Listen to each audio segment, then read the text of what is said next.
नमस्कार मैत्रिणींनो, माझं नाव प्राजक्ता आहे आणि माझ्या चॅनलचं नाव आहे प्राजक्ता ओनेकर्स किचन।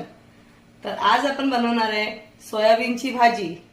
त्यासाठी लागणारे साहित्य आहे राई, हे भाजलेलं खोबरं आहे, भाजलेला कांदा, कोथिंबीर आणि कढीपत्ता याचं आपण वाटण करून घेऊ।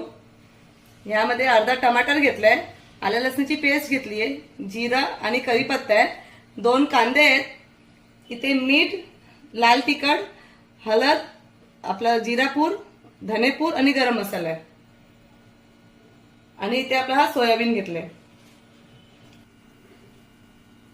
तेल तापलंय, आता आपण टाकू यामध्ये राई,